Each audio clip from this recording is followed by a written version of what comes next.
Voltei de viagem e encontrei minhas coisas no jardim. Foi quando descobri que minha bondade havia se tornado minha maior fraqueza e meu silêncio, minha maior força.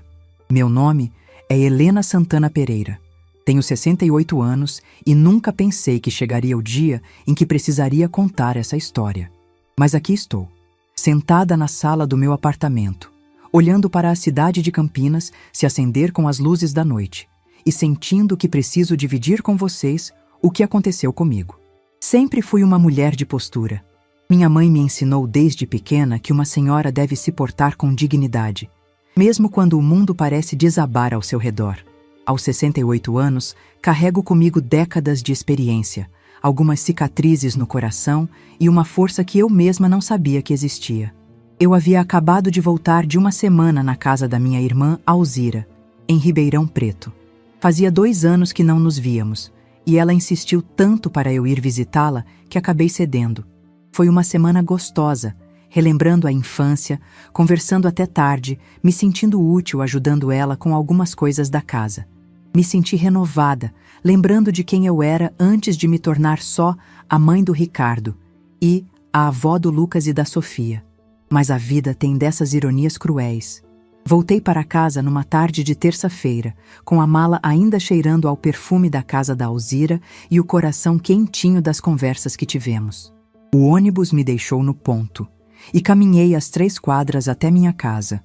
A mesma casa onde criei meu filho Ricardo, onde recebi meus netos Lucas e Sofia, onde construí uma vida inteira de memórias. Foi quando vi. Minhas coisas estavam todas espalhadas no jardim da frente. Roupas, livros, fotografias, móveis pequenos, tudo jogado ali, como se fossem objetos sem valor. Meu coração disparou, e por um momento pensei que havia sido um assalto, algum tipo de vandalismo. Mas então vi o bilhete. Estava grudado na porta da frente, escrito com a letra que eu conhecia desde que ensinei Ricardo a escrever. Desculpa, mãe. Meus sogros vão morar aqui. Não tem mais espaço para você. Minhas pernas tremeram e precisei me apoiar no portão para não cair. 42 anos. 42 anos eu dediquei àquele menino que se tornou homem, que se casou com Camila e me deu 2 netos lindos. 42 anos sendo mãe, avó, cuidadora, a mulher que sempre estava ali quando precisavam. E ali estava eu, na minha própria casa, lendo um bilhete que me expulsava da minha própria vida. Senti uma mistura de raiva, tristeza e algo que não conseguia nomear. Mas o que mais me marcou foi o silêncio. Não chorei, não gritei, não bati na porta. Fiquei ali parada, olhando para aquele bilhete, sentindo algo se transformar dentro de mim. Era como se uma Helena que eu não conhecia estivesse nascendo naquele momento. Peguei meu celular e liguei para a Dona Márcia, minha vizinha e amiga há mais de 15 anos. Ela chegou em menos de 10 minutos, com aquele olhar preocupado que só as verdadeiras amigas conseguem ter. Quando viu a cena, suas palavras foram diretas. Helena, isso é uma humilhação. Você não merece isso. Mas eu já não estava mais na fase de me perguntar se merecia ou não. Estava na fase de decidir o que fazer com aquela situação. Dona Márcia me ajudou a recolher minhas coisas, todas elas. Cada peça de roupa, cada livro, cada fotografia que contava a história de uma vida inteira. Colocamos tudo no carro dela e eu disse apenas: vou para o meu apartamento. Ela me olhou surpresa. Poucos sabiam que eu havia comprado um apartamento no centro da cidade 3 anos antes, como investimento para o futuro. Era um lugar pequeno, mas era meu, completamente meu. E naquele momento, se tornou meu refúgio. Chegamos ao apartamento quando o sol estava se pondo. Era um lugar simples, mas acolhedor. 2 quartos, uma sala, uma cozinha que dava para preparar minhas refeições com tranquilidade. Tinha uma varanda pequena de onde se via a cidade inteira, e ali, organizando minhas coisas em silêncio, eu senti algo que não sentia há muito tempo: paz. Dona Márcia ficou comigo até tarde, me ajudando a organizar tudo. Enquanto arrumávamos, ela me contou que havia visto os sogros de Camila chegando com mudança 2 dias depois que eu viajei. Eles planejaram isso enquanto você estava fora, Helena. Esperaram você sair para fazer essa maldade. Aquela informação me atingiu como um soco no estômago. Não havia sido um impulso, uma necessidade urgente. Tinha sido uma decisão calculada, friamente planejada. Eles esperaram eu sair de casa por apenas uma semana para executar o plano. E o pior, nem tiveram a coragem de me avisar antes da viagem ou de estar ali quando eu voltasse para dar explicações. Naquela noite, deitada na cama do meu apartamento, olhando para o teto e ouvindo os sons da cidade, uma certeza tomou conta de mim. Eu não ia implorar, não ia chorar, não ia me humilhar pedindo explicações. Ia fazer algo que ninguém esperava, algo que mudaria tudo. Peguei meu celular e comecei a pesquisar. Imobiliárias, advogados, valores de mercado. A casa onde Ricardo morava, onde tinha expulsado a própria mãe, estava no meu nome. Sempre esteve. E se ele achava que podia me tratar como um estorvo, ia descobrir que subestimou completamente a mulher que me tornei. Às 3 da manhã, eu havia tomado a decisão mais corajosa da minha vida. Não ia apenas aceitar aquela humilhação. Ia transformá-la no meu primeiro passo em direção a uma vida nova, uma vida onde eu finalmente colocaria meu bem-estar em primeiro lugar. O silêncio daquela noite foi o mais poderoso da minha vida. Era o silêncio de uma mulher que havia encontrado sua força depois de décadas sendo invisível. E ninguém, absolutamente ninguém, estava preparado para o que viria depois. Vocês devem estar se perguntando como cheguei até aqui, como uma mulher de 68 anos se viu jogada para fora da própria casa. A verdade é que essa história começou muito antes daquele bilhete cruel. Começou no dia em que me tornei viúva, há 23 anos, quando Antônio morreu de infarto fulminante aos 47 anos. Ricardo tinha apenas 19 anos quando perdeu o pai. Estava no 2º ano da faculdade de administração e eu sabia que precisava ser forte pelos dois. Antônio deixou a casa quitada e um seguro de vida modesto, mas eu precisava trabalhar para sustentar a família. Voltei a dar aulas particulares de português e matemática, algo que havia parado de fazer quando Ricardo nasceu. Durante anos, minha rotina foi essa: acordar às 5 da manhã, preparar o café da manhã, dar aulas das 7 ao meio-dia, voltar para casa, cuidar dos afazeres domésticos, preparar as aulas do dia seguinte e ainda encontrar tempo para ser mãe de um rapaz que estava perdido sem a figura paterna. Ricardo sempre foi sensível, e a morte do pai o abalou profundamente. Eu me lembro de noites em que ele chegava em casa chorando, dizendo que não conseguia se concentrar nos estudos, que sentia falta do pai para conversar sobre o futuro. Eu sentava com ele na cozinha, preparava um chá de camomila e ficávamos conversando até tarde. Quantas vezes adormeci na cadeira da cozinha, acordando de madrugada com um torcicolo, só para não deixar meu filho sozinho com a dor. Ricardo se formou em administração aos 24 anos. Eu estava tão orgulhosa que chorei durante toda a formatura. Ele conseguiu um emprego numa empresa de logística e finalmente parecia estar encontrando seu caminho. Foi quando conheceu Camila, numa festa da empresa. Ela era secretária do diretor, uma moça bonita, de família bem estruturada, e Ricardo se apaixonou perdidamente. Confesso que no início tive minhas ressalvas. Não porque não gostasse dela, mas porque sentia que estava perdendo meu filho. Durante tantos anos, éramos só nós dois contra o mundo. Ele me contava tudo, pedia minha opinião sobre tudo, e de repente havia uma mulher ocupando esse lugar, mas eu engoli meus sentimentos e resolvi apoiar a felicidade dele. Quando Ricardo anunciou o noivado, eu fiquei genuinamente feliz. Camila parecia uma boa moça, e eu sonhava em ser avó. Ofereci minha casa para eles morarem depois do casamento, pelo menos até conseguirem se estabelecer financeiramente. Na época, me parecia a coisa mais natural do mundo. A casa era grande, tinha 3 quartos e eu achava que seria maravilhoso ter a família reunida. O casamento foi lindo. Eu economizei durante 2 anos para ajudar com as despesas. Vendi algumas joias que eram da minha mãe. Peguei um empréstimo consignado da aposentadoria e contribuí com quase metade dos gastos. Ver meu filho feliz, de smoking, ao lado de Camila de vestido branco, foi um dos momentos mais emocionantes da minha vida. Eles se mudaram para minha casa e, no início, tudo parecia perfeito. Camila me ajudava com os afazeres domésticos, Ricardo continuava carinhoso comigo e eu me sentia útil cuidando da casa enquanto eles trabalhavam. Preparava o almoço, deixava tudo organizadinho e quando eles chegavam do trabalho, a casa estava um brinco. Mas as coisas começaram a mudar sutilmente. Camila começou a fazer comentários sobre meus hábitos, sobre a forma como eu organizava a casa, sobre minha comida. Ela dizia que a mãe dela fazia o feijão diferente, que eu usava muito sal, que a casa ficava com cheiro de comida. Eu tentava me adaptar, mudava o tempero, abria todas as janelas, fazia tudo para agradá-la. Ricardo, coitado, ficava no meio da situação. Eu percebia que ele estava desconfortável, mas não sabia como lidar com os conflitos entre a mãe e a esposa. Então, decidi facilitar a vida dele. Comecei a me diminuir, a ocupar menos espaço na casa, a falar menos durante as refeições. Achava que assim as coisas melhorariam. Quando Camila engravidou do Lucas, eu fiquei nas nuvens. Finalmente seria avó. Ofereci todo o meu apoio, cuidei dela durante a gravidez como se fosse minha própria filha. Levava café na cama quando ela tinha enjoos, massageava seus pés inchados, acompanhava nas consultas médicas quando Ricardo não podia ir. Lucas nasceu numa madrugada de setembro. Eu estava na sala de espera do hospital, nervosa como se fosse meu próprio filho nascendo. Quando Ricardo apareceu com aquele sorriso enorme anunciando que era um menino, eu desabei a chorar de alegria. Finalmente nossa família estava completa. Mas foi depois do nascimento do Lucas que senti pela primeira vez que estava sobrando. Camila não queria que eu pegasse o bebê no colo. Dizia que eu podia passar alguma doença para ele. Não deixava eu dar banho, trocar fralda, nada.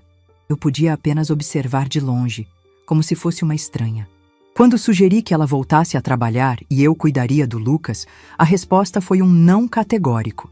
Camila disse que preferia colocá-lo numa creche a deixar com pessoas mais velhas, que podiam não ter reflexos rápidos para cuidar de uma criança. Cada palavra foi uma facada no meu coração. Mesmo assim, eu continuei tentando ajudar. Fazia as compras do supermercado, cuidava da casa, lavava e passava as roupas do bebê. Tudo para me sentir útil, para justificar minha presença na minha própria casa, porque era disso que se tratava. Eu estava começando a me sentir uma intrusa na casa onde havia criado meu filho. A situação piorou quando Sofia nasceu, 2 anos depois. Camila ficou ainda mais possessiva com as crianças. Eu só podia brincar com eles quando ela permitia, e sempre sob supervisão. Se Lucas caísse brincando comigo, se Sofia chorasse no meu colo, eu recebia aquele olhar de reprovação que já conhecia tão bem. Ricardo parecia não perceber nada. Ou talvez percebesse e preferisse ignorar. Ele chegava cansado do trabalho, brincava um pouco com as crianças, jantava e ia assistir televisão. Raramente conversava comigo sozinho, como fazíamos antigamente. Eu sentia que havia perdido não apenas meu lugar na casa, mas também meu lugar no coração do meu filho. Comecei a passar mais tempo no meu quarto, lendo livros, assistindo televisão sozinha. Saía para caminhar na praça, visitava a Dona Márcia, qualquer coisa para não incomodar a família. Minha presença havia se tornado um peso, uma obrigação que eles toleravam por educação. Foi nessa época que decidi comprar o apartamento. Eu havia juntado algum dinheiro das aulas particulares que ainda dava esporadicamente, e uma parte do FGTS que tinha direito. Não falei com ninguém sobre isso. Simplesmente fui numa imobiliária, escolhi um apartamento pequeno no centro da cidade e comprei à vista. Na época, minha justificativa era que seria um investimento para o futuro. Mas, no fundo, eu sabia que estava providenciando uma saída. Uma saída para o dia em que não conseguisse mais fingir que estava tudo bem, que era bem-vinda na minha própria casa. O apartamento ficou alugado por 2 anos. O dinheiro do aluguel me dava uma sensação de segurança que eu não tinha há muito tempo. Era meu, completamente meu. Ninguém poderia me expulsar de lá, ninguém poderia me fazer sentir que estava sobrando. Quando o inquilino saiu, decidi não alugar novamente.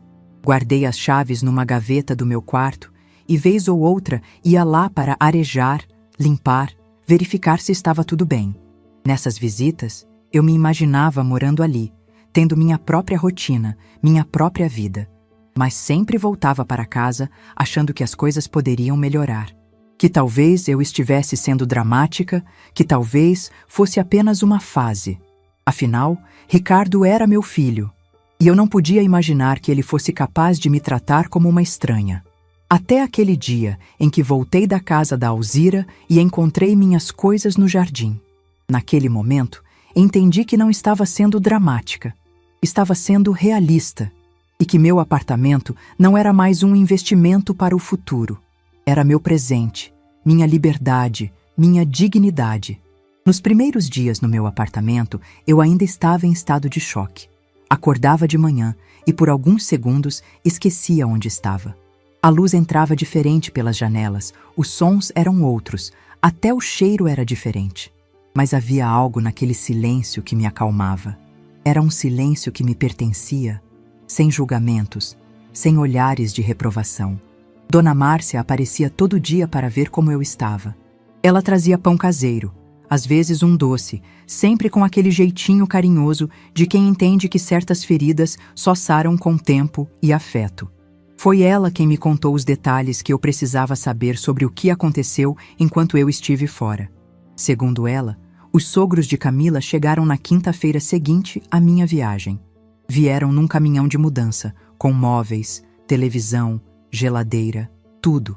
Não era uma visita temporária, era uma mudança definitiva. Dona Márcia viu quando eles começaram a tirar minhas coisas do quarto principal e colocar as coisas deles no lugar. Mas o que mais me chocou foi saber que os vizinhos comentavam sobre a situação há dias. Todos sabiam que eu havia sido expulsa da minha própria casa e ninguém acreditava que Ricardo fosse capaz de fazer isso comigo. Dona Teresa, que morava na esquina, disse para Dona Márcia que ficou esperando eu voltar para ver minha reação. A vergonha que senti foi devastadora. Imaginar que toda a vizinhança sabia da minha humilhação, que eu havia me tornado assunto de comentários, foi como levar um tapa na cara. Mas ao mesmo tempo, foi libertador. Não tinha mais como fingir que estava tudo bem, não tinha mais como me esconder atrás de desculpas. No terceiro dia, Ricardo apareceu. Toquei a campainha e quando abri a porta, ele estava lá com aquela cara de constrangimento que eu conhecia desde criança. Entrou sem dizer nada. Olhou ao redor do apartamento com surpresa, como se não acreditasse que eu tivesse um lugar para morar. Ele começou com aquela conversa mole que eu já esperava. Disse que não foi ideia dele, que os sogros de Camila ficaram sem ter onde morar porque venderam a casa deles, que era uma situação temporária. Falou que eu podia visitar as crianças sempre que quisesse, que elas sentiam minha falta. Eu escutei tudo em silêncio, servindo café, agindo como se fosse uma visita normal. Mas por dentro, algo estava fervendo. Cada palavra dele soava falsa, cada justificativa parecia um insulto à minha inteligência. Quando ele terminou de falar, eu disse apenas: "Entendo, Ricardo. Você tomou uma decisão." Ele ficou esperando eu dizer mais alguma coisa. Talvez esperando que eu fizesse drama, que chorasse, que implorasse para voltar. Mas eu não fiz nada disso. Apenas continuei tomando meu café, olhando para ele com a mesma serenidade com que olharia para um estranho. O desconforto dele era visível. Tentou mudar de assunto, perguntou sobre o apartamento, sobre como eu estava me adaptando. Respondi com monossílabos, sempre educada, sempre cordial, mas sem dar abertura para a intimidade. Ele era meu filho, mas naquele momento entendi que ser mãe não significava ser capacho. Antes de sair, ele tentou me dar dinheiro. Tirou uma quantia do bolso e disse que era para ajudar com as despesas. Olhei para aquele dinheiro e senti nojo. Não nojo do dinheiro em si, mas nojo da situação. Era como se ele estivesse tentando comprar minha aceitação, meu silêncio, minha dignidade. Peguei o dinheiro e coloquei na mesa. Disse que não precisava, que tinha minha aposentadoria e minhas economias. Vi a surpresa nos olhos dele. Acho que ele esperava que eu fosse uma velha dependente, necessitada, que aceitaria qualquer migalha para sobreviver. Mas eu não era essa mulher. Depois que ele saiu, fiquei pensando em como as pessoas subestimam os idosos. Acham que somos frágeis, incapazes, que não temos recursos próprios. Ricardo ficou genuinamente surpreso ao descobrir que eu tinha um apartamento, que tinha condições de me sustentar. Ele me via como uma carga, um peso que precisava ser carregado. Foi nesse momento que tomei consciência do que havia acontecido comigo ao longo dos anos. Eu havia me tornado invisível na minha própria vida. Tinha me transformado numa sombra, numa pessoa que existia apenas para servir aos outros. Meus desejos, meus sonhos, minha individualidade, tudo isso havia sido engolido pela função de ser mãe e avó. Comecei a lembrar de quem eu era antes de me casar, antes de ter filho. Eu era Helena Santana, uma moça com sonhos, com opinião própria, com personalidade. Gostava de ler, de conversar sobre política, de dar risada. Tinha amigas, tinha vida social, tinha planos para o futuro. Onde estava essa Helena? Nos dias seguintes, comecei a me reconectar com essa versão de mim mesma. Comprei livros que tinha vontade de ler, assinei revista, organizei o apartamento do meu jeito. Cada decisão que tomava sozinha, por menor que fosse, me dava uma sensação de liberdade que eu havia esquecido que existia. Camila apareceu uma semana depois. Chegou com as crianças, Lucas e Sofia, numa tentativa clara de me sensibilizar. As crianças correram para mim, me abraçaram, disseram que sentiam minha falta. Meu coração se apertou, mas mantive a compostura. Camila começou com aquela conversa toda melosa, dizendo que eu estava fazendo falta na rotina das crianças, que elas perguntavam por mim todo dia. Disse que a situação era realmente temporária, que assim que os pais dela se organizassem, eu poderia voltar para casa. Mas eu já não acreditava mais em promessas. Olhei para Camila e vi uma mulher que havia orquestrado minha expulsão com frieza calculada. Ela não tinha vindo me visitar por saudade ou por remorso. Tinha vindo porque precisava da minha ajuda, porque cuidar das crianças e da casa sem mim estava sendo mais difícil do que imaginava. Perguntei diretamente: Camila, vocês querem que eu volte para cuidar das crianças enquanto vocês trabalham? Ela gaguejou, tentou disfarçar, mas eu insisti. É isso, não é? Vocês querem uma babá gratuita, uma empregada doméstica que não cobra salário. A máscara caiu. Camila ficou vermelha, balbuciou algumas desculpas e saiu rapidamente com as crianças. Mas antes de sair, ela disse algo que me marcou. A senhora está muito mudada, dona Helena. Não era assim que a gente te conhecia. Depois que ela saiu, me olhei no espelho e sorri. Ela estava certa. Eu não era mais a Helena que eles conheciam. Não era mais a mulher que abaixava a cabeça, que engolia desaforos, que se sacrificava em silêncio. Eu estava me tornando alguém que havia perdido há muito tempo, eu mesma. Naquela noite, liguei para minha irmã Alzira. Contei tudo o que havia acontecido, desde o bilhete no jardim até as visitas de Ricardo e Camila. Ela ficou indignada, xingou meu filho de tudo quanto foi nome. Disse que eu deveria processar ele por abandono de idoso. Mas eu não queria processar ninguém. Não queria vingança, não queria drama. Queria apenas que eles entendessem que eu não era mais a Helena submissa que eles conheciam. Queria que respeitassem minha decisão de viver minha própria vida. Alzira me disse algo que nunca esqueci. Helena, você passou a vida inteira vivendo para os outros. Agora é hora de viver para você. Essas palavras ecoaram na minha cabeça durante dias. Eu realmente havia passado 68 anos vivendo para os outros. Primeiro para meus pais, depois para meu marido, depois para meu filho, depois para meus netos. Quando foi que parei de viver para mim? Quando foi que deixei de ser Helena e me tornei apenas a mãe do Ricardo? Quando foi que aceitei que minha felicidade dependia da felicidade dos outros? Foi então que tomei a decisão mais importante da minha vida. Não ia mais esperar que eles me respeitassem. Não ia mais implorar por um lugar na família. Ia tomar as rédeas da minha própria vida e, se eles quisessem fazer parte dela, teriam que me respeitar como pessoa, não como uma conveniente cuidadora gratuita. Peguei o telefone e liguei para uma imobiliária. Marquei uma avaliação da casa onde Ricardo morava. Minha casa. A casa que estava no meu nome, que eu havia pago com meu trabalho, que eu tinha todo o direito de vender se quisesse. Quando desliguei o telefone, senti algo que não sentia há anos. Poder.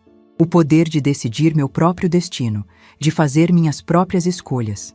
Eles achavam que eu era uma velha indefesa, mas iam descobrir que se enganaram completamente. O corretor da imobiliária chegou na manhã seguinte. Um rapaz novo, chamado Gabriel, muito educado e profissional. Quando viu o apartamento onde eu estava morando, ficou surpreso. Disse que era um imóvel muito bem localizado, bem conservado, e que eu tinha feito um bom investimento. Expliquei que não queria vender o apartamento, mas sim a casa onde meu filho morava. Quando falei o endereço, ele conhecia a região. Disse que casas naquela área estavam muito valorizadas, principalmente por causa da proximidade com escolas boas e do comércio. Fomos até a casa numa quinta-feira de manhã. Eu tinha as chaves, afinal era minha propriedade. Ricardo e Camila estavam no trabalho, as crianças na escola. A casa estava uma bagunça total. Roupas espalhadas, louça suja na pia, brinquedos jogados pela sala. Os sogros de Camila estavam assistindo televisão no meu antigo quarto. Quando me viram, ficaram desconcertados. Eu me apresentei como a proprietária do imóvel e disse que estava ali com um corretor para fazer uma avaliação. O constrangimento deles foi visível. Tentaram explicar que eram família, que estavam só dando uma ajuda temporária. Gabriel fez seu trabalho profissionalmente. Mediu os cômodos, fotografou tudo, anotou as condições gerais da casa. Quando terminamos, ele me deu uma estimativa que me surpreendeu. A casa valia muito mais do que eu imaginava. O suficiente para eu viver confortavelmente pelo resto da vida. Disse para ele que pensaria sobre a venda, mas no fundo já havia decidido. Só precisava organizar tudo direitinho, fazer as coisas de forma legal e definitiva. Não queria deixar brecha para ninguém dizer que eu estava sendo precipitada ou vingativa. Naquela mesma tarde, procurei um advogado. Dona Márcia me indicou Dr. Henrique, um senhor da nossa idade que tinha escritório próximo ao centro. Ele me recebeu com muito respeito, ouviu minha história inteira sem me interromper e foi muito claro sobre meus direitos. Segundo ele, eu era a única proprietária da casa, podia vender quando quisesse e não precisava da autorização de ninguém. Disse que era comum pessoas idosas serem desrespeitadas por parentes que se achavam donos da situação, mas que a lei protegia meus direitos. Dr. Henrique também me orientou sobre uma coisa que eu não sabia. Podia dar um prazo para as pessoas que estavam na casa desocuparem o imóvel. Não precisava esperar eles saírem por vontade própria. Isso me deu uma sensação de alívio enorme. Decidimos que ele enviaria uma notificação oficial, dando prazo de 30 dias para a desocupação. Depois disso, colocaria a casa à venda. Tudo dentro da lei, tudo documentado, sem espaço para questionamentos. Quando saí do escritório do advogado, me senti mais leve do que havia me sentido em anos. Finalmente estava tomando atitudes concretas para mudar minha vida. Não estava mais esperando que os outros mudassem de atitude comigo. Estava mudando minha própria situação. Passei no banco e organizei minhas finanças. Tinha a aposentadoria, algumas economias, o dinheiro que vinha do aluguel do apartamento nos anos anteriores. Calculei que com a venda da casa teria tranquilidade financeira para o resto da vida. Poderia viajar, comprar coisas que sempre quis ter, ajudar causas que me interessavam. Dona Márcia ficou empolgada com meus planos. Ela disse que estava orgulhosa de ver como eu estava reagindo à situação. Contou que quando soube do que havia acontecido comigo, ficou com medo de que eu entrasse em depressão ou ficasse doente de desgosto. Mas eu estava me sentindo o contrário. Estava mais disposta, mais animada, mais interessada na vida do que havia estado em muito tempo. Era como se aquele choque inicial tivesse despertado uma energia que estava adormecida dentro de mim. Comecei a sair mais, a conhecer outros lugares na cidade. Fui ao teatro, coisa que não fazia há décadas. Assisti a uma peça sobre uma mulher que descobria sua força depois dos 50 anos. Chorei durante toda a apresentação, mas eram lágrimas de identificação, não de tristeza. Também me inscrevi num grupo de terceira idade da igreja do bairro. Não que eu fosse muito religiosa, mas queria conviver com pessoas da minha idade, trocar experiências. Descobri que muitas mulheres ali tinham histórias parecidas com a minha. Filhos ingratos, noras problemáticas, situações de desrespeito. Foi nesse grupo que conheci Dona Célia, uma senhora de 72 anos, que havia passado por algo similar. Os filhos dela tentaram interná-la num asilo para ficar com a casa dela. Ela lutou na justiça, provou que estava em plenas condições mentais e acabou cortando relações com toda a família. Dona Célia me disse algo que me marcou profundamente. Helena, a gente passa a vida inteira ensinando às pessoas como nos tratar. Se você aceita desrespeito, elas vão te desrespeitar. Se você exige respeito, elas aprendem a te respeitar. 15 dias depois de ter procurado o advogado, a notificação foi entregue.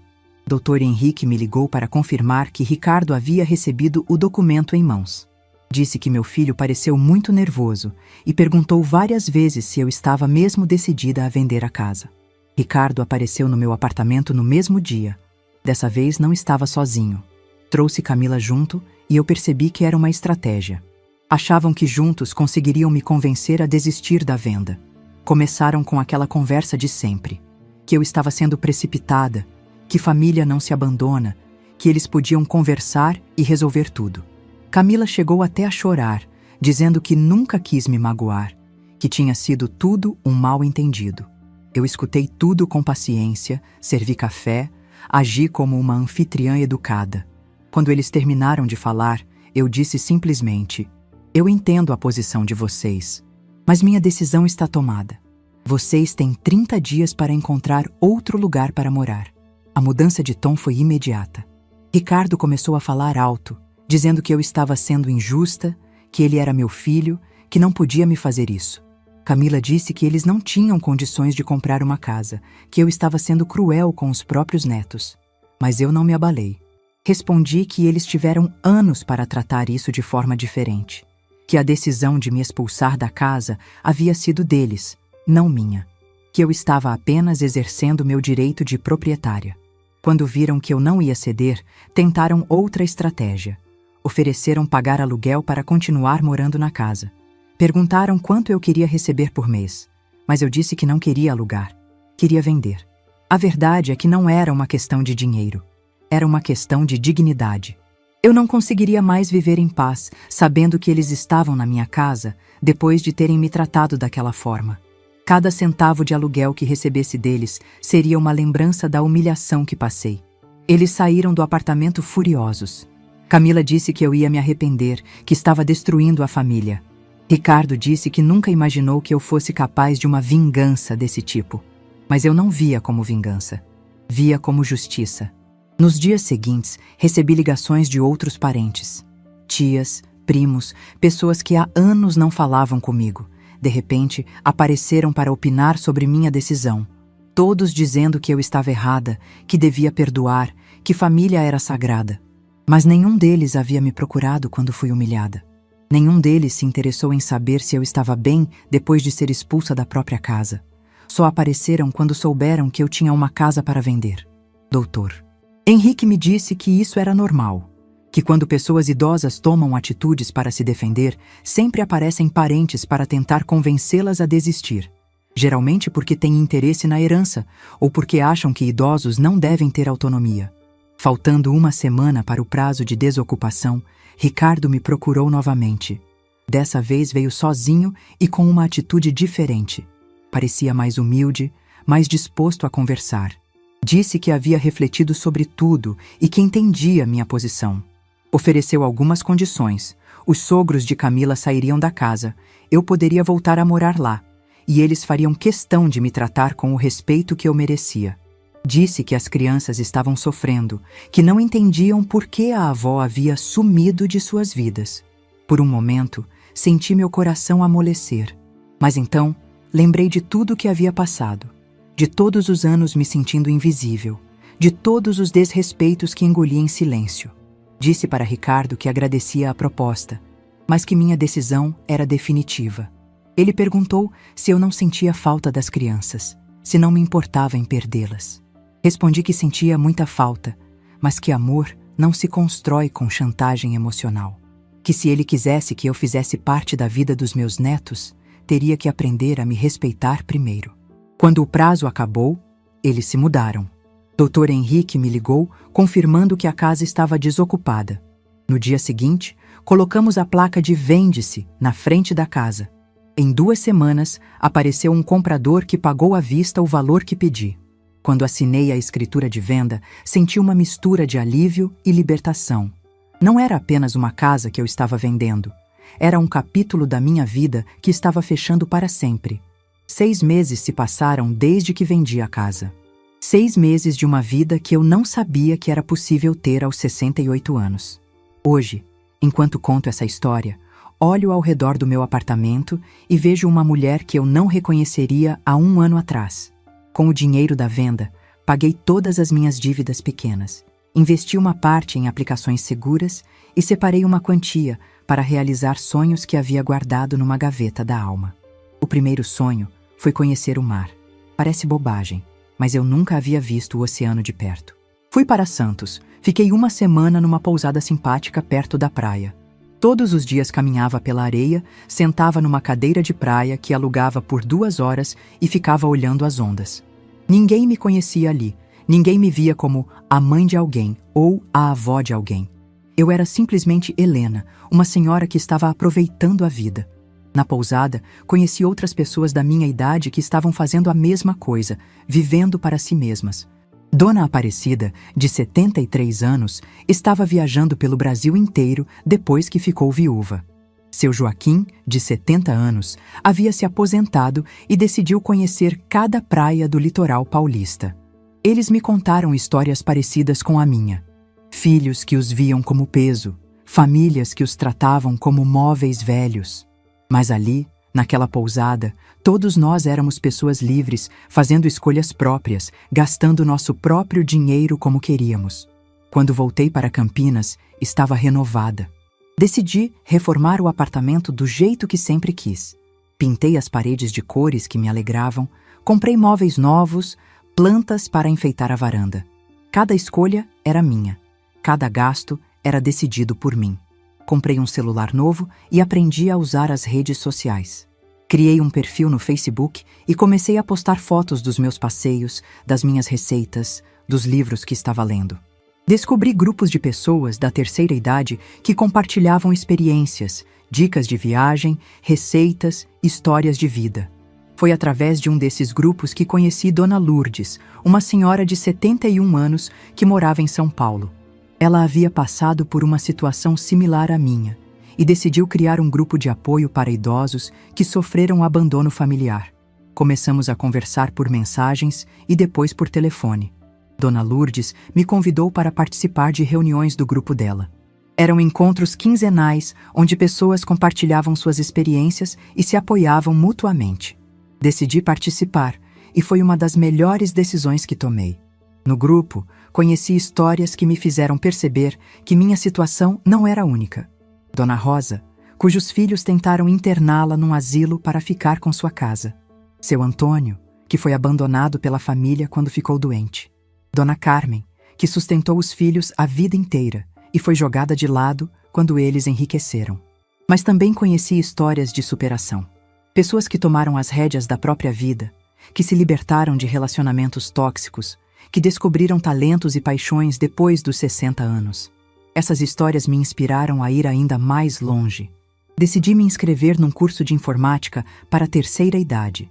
Sempre tive curiosidade sobre computadores, mas nunca tive tempo para aprender. Com 68 anos, comecei do zero. Aprendi a usar o Word, o Excel, a navegar na internet com segurança. A professora, uma moça jovem chamada Fernanda, ficou impressionada com minha dedicação. Disse que eu aprendia mais rápido que muitos alunos mais novos. Aquilo me deu um orgulho imenso. Eu, que durante anos achei que não servia mais para nada, descobri que ainda era capaz de aprender coisas novas. Foi também nessa época que comecei a fazer trabalho voluntário. Me inscrevi numa ONG que ajudava idosos em situação de vulnerabilidade. Ironicamente, eu que havia sido considerada um peso pela minha família, agora era útil para outras pessoas que precisavam de ajuda. O trabalho voluntário me conectou com uma realidade que eu não conhecia. Idosos que não tinham família, que viviam em condições precárias, que dependiam da caridade alheia para sobreviver. Eu, que me sentia abandonada, percebi que ainda tinha muito pelo que ser grata. 8 meses após a venda da casa, Ricardo me procurou novamente. Dessa vez, ele veio ao apartamento num sábado à tarde, sozinho e com uma atitude completamente diferente. Parecia mais magro, mais cansado, mais velho. Ele me contou que estava passando por dificuldades financeiras. O aluguel da casa onde estavam morando era muito alto. Camila havia perdido o emprego e eles estavam lutando para pagar as contas. Disse que finalmente havia entendido o valor que eu tinha na vida deles, não apenas como cuidadora, mas como pessoa. Reconheceu que havia sido injusto comigo, que deveria ter conversado antes de tomar a decisão de me expulsar de casa. Pediu desculpas de forma sincera, sem tentar justificar o que havia feito. Disse que as crianças perguntavam por mim todos os dias e que ele não sabia mais o que responder. Eu escutei tudo com paciência, mas sem demonstrar emoção. Quando ele terminou de falar, servi café e disse que agradecia as desculpas, mas que elas não mudavam o que havia acontecido. Que ele havia tomado uma decisão quando achava que eu não tinha opções, e eu havia tomado minha decisão quando descobri que tinha. Ricardo perguntou se eu não sentia falta dele, se não queria ter minha família de volta.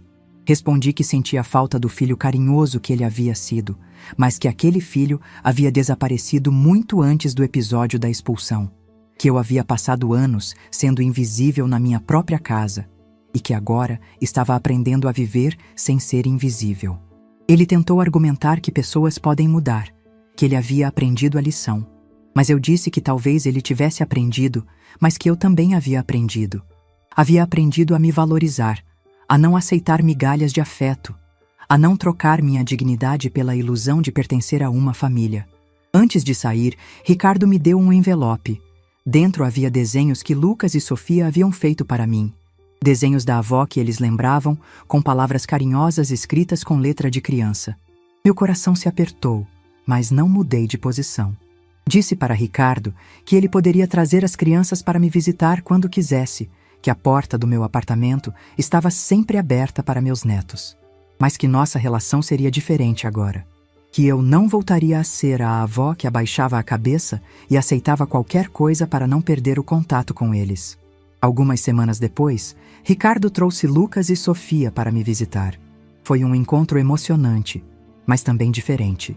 Eu não cedi a todos os pedidos deles, não tentei compensar o tempo perdido, enchendo-os de presentes e mimos. Tratei-os com carinho, mas também com limites. As crianças estranharam no início, estavam acostumadas com a avó que fazia tudo o que eles queriam, que sempre dizia sim. Mas depois de algumas visitas, começaram a se adaptar à nova Helena. E o mais surpreendente, começaram a me respeitar mais. Lucas, que agora tem 12 anos, me disse numa dessas visitas que eu estava diferente, mas legal. Quando perguntei o que ele queria dizer, ele respondeu: "Agora você fala o que pensa, vovó. Antes você só concordava com tudo." Aquela frase me marcou profundamente. Camila nunca mais apareceu no meu apartamento. Segundo Ricardo, ela tinha dificuldade para aceitar a nova dinâmica. Não conseguia entender como eu havia mudado tanto em tão pouco tempo. Mas a verdade é que eu não havia mudado. Eu havia apenas voltado a ser quem sempre fui. No meu primeiro aniversário após a venda da casa, organizei uma festa no meu apartamento. Convidei Dona Márcia, as amigas do grupo da terceira idade, os colegas do trabalho voluntário, as pessoas que havia conhecido nos cursos. Minha casa ficou cheia de gente que realmente gostava de mim. Ricardo trouxe as crianças para a festa. Elas ficaram surpresas ao ver tantas pessoas diferentes comemorando comigo. Lucas me perguntou quem eram todas aquelas pessoas e eu respondi: "São meus amigos, minha nova família." Ele ficou pensativo e depois disse: "Você tem muitos amigos, vovó." Durante a festa, olhei ao redor e vi algo que não via há décadas. Eu estava cercada de pessoas que me viam como Helena, não como a mãe de alguém ou a avó de alguém. Pessoas que apreciavam minha companhia, que se importavam com minha opinião, que me respeitavam como indivíduo. Dona Lourdes, que veio de São Paulo, especialmente para minha festa, fez um brinde. Ela disse que eu era um exemplo de como nunca é tarde para recomeçar, para descobrir nossa própria força, para escolher nossa própria felicidade. Aquelas palavras me emocionaram profundamente. Hoje, 2 anos depois daquele bilhete cruel no jardim, posso dizer que sou uma mulher realizada.